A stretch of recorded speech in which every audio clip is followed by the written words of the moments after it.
जब मैं रास्ते से आ रहा था तो पेट्रोल पंप पर एक दाढ़ी वाले की फोटो लगी हुई थी। वो ठग बुड्ढा। मैं इस देश की जनता से ये सवाल पूछना चाहता हूं कि जो अपनी पत्नी छोड़ दे, जो अपना घर छोड़ दे, जो घर नहीं चला सकता है, वो देश चला सकता है क्या? जो देश को ठग रहा है, जो सिर्फ अपने मन की बात करता है, देश की जनता की बात नहीं करता है, जन की बात नहीं करता है। उसी तरह से हर दौर में कोई ना कोई ऐसा हुआ है जो सिर्फ अपने मन की बात करता है, और जो सिर्फ अपने मन की बात करते हैं उसको चैलेंज करने के लिए, उसको चुनौती देने के लिए हर दौर में जनता का एक शायर भी पैदा होता है। तो जनता के एक शायर पैदा हुए मिर्जा गालिब साहब, आज उनकी भी जयंती है। और मिर्जा गालिब कहते हैं कि हर एक बात पे कहते हो तुम कि तू क्या है, हर एक बात पे कहते हो तुम कि तू क्या है, तुम ही कहो ये अंदाजे गुफ्तगू क्या है, तुम ही कहो कि ये अंदाजे गुफ्तगू क्या है। रगों में दौड़ते फिरने के हम नहीं कायल, रगों में दौड़ते फिरने के हम नहीं कायल, जो आंख ही से न टपका वो लहू क्या है। जब मैं आ रहा था तो एक पत्रकार ने हमको पूछा कि आपकी पार्टी से नेता छोड़ करके जा रहे हैं। हमने कहा साहब, हमारी पार्टी में नेताओं की कोई कमी नहीं है, मंच देख लीजिए, नेता ही नेता है। हमारी पार्टी में नेताओं की कमी नहीं है, हमारी पार्टी में कार्यकर्ताओं की जरूरत है। और जिस पार्टी में कार्यकर्ता होंगे वो पार्टी कभी भी नेता विहीन नहीं हो सकता है। और आप जो सामने बैठे हुए हैं जमीन पे लोग, आपकी वजह से हम हैं, हमारी वजह से आप नहीं हैं। अगर आपने ये संकल्प उठाया है कि आपको ये जो जिला है, इस जिला में कांग्रेस का जो गौरवशाली इतिहास है, उस इतिहास को फिर से दोहराना है, तो मैं आपको एक बात कह देता हूं, पूरे गर्व के साथ आपको यह महसूस करना चाहिए कि आप उस विरासत का हिस्सा हैं, आपने उसका झंडा अपने कंधे पे लिया है जो पार्टी इस देश को आजादी दिलाई है। कहते हैं ना, जाके पैर न फटे बिवाई, वो का जाने पीठ पड़ाई।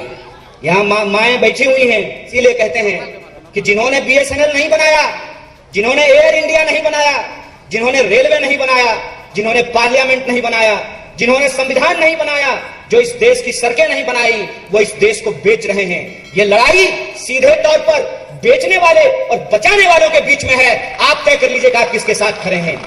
हम बचाने वालों के साथ खड़े हैं। यह देश हमारा है, इस देश को हम किसी भी परिस्थिति में लुटने नहीं देंगे। मैं जब रास्ते से आ रहा था, एक पत्रकार ने मुझसे हंसते हुए पूछा कि उड़ीसा में तो बीजेपी का बी टीम है। मैंने मुस्कुराते हुए जवाब दिया, साहब उड़ीसा में बीजेडी का बी टीम नहीं है। उड़ीसा में बीजेपी का बी टीम नहीं है, बीजेपी का डी टीम है। पूछिए डी टीम कैसे है? बीजेडी तो डी टीम हुआ ना। आप मैं तमाम कार्यकर्ताओं से कहता हूं कि आज से उसको बी टीम नहीं कहिएगा, आज से उसको डी टीम कहिएगा। कौन सा टीम कहिएगा? और यह बात मैं क्यों बोल रहा हूं? यह बात मैं इसलिए बोल रहा हूं कि एक प्रवृत्ति देखने को मिल रही है।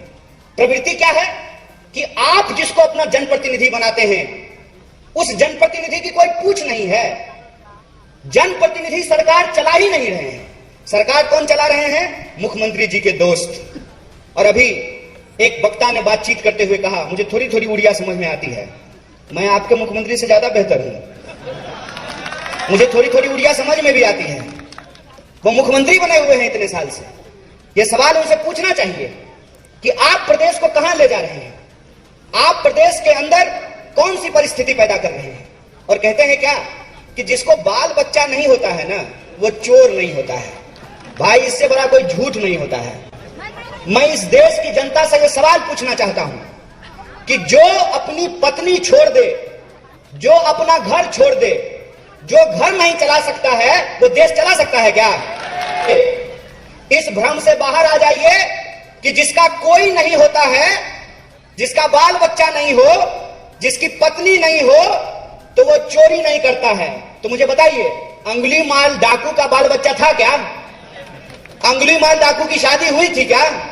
तो अंगुली माल डाकू डाकू था कि नहीं था? ये क्या पैमाना है भाई कि कोई इंसान शादी नहीं किया है तो वो ईमानदार होगा?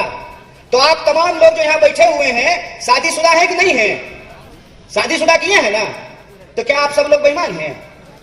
ये क्या बात है? ये सच नहीं है। ये सच हमको बेचा गया है। ये सच हमको उसी तरीके से बेचा गया है जिस तरीके से टीवी पे बेचा जाता है कि फेयर एंड लवली लगाने से मुंह गोरा हो जाता है। क्या अगर लोग फेयर एंड लवली लगा करके मुंह गोरा हो गया, हमको बताइए तो जरा। अब मुंह गोरा होना कौन जरूरी है?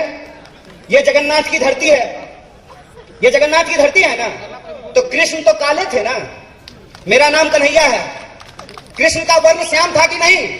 कृष्ण काले थे कि नहीं? तो फेयर एंड लवली लगा करके मुंह गोरा करने का कौन जरूरी है? ये बात हम तमाम लोगों को समझना है कि आज हम ऐसे दौर में रह रहे हैं जिसके बारे में कहा जाता है अंग्रेजी में कि ये पोस्ट ट्रूथ है। पोस्ट ट्रूथ का मतलब क्या है कि सच का जमाना नहीं है, झूठ का जमाना है। और झूठ बेचा कैसे जाता है? पेट्रोल पंप पे पोस्टर लगा करके, हंसता हुआ नूरानी चेहरा।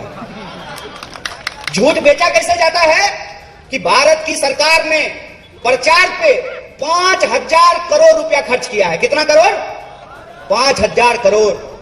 5,000 करोड़ रुपया अगर इस देश के नौजवानों को दिया जाता तो वो कोई रोजगार करते, कुछ काम करते, कुछ धंधा करते, कुछ बिजनेस करते और देश के विकास में अपना योगदान करते।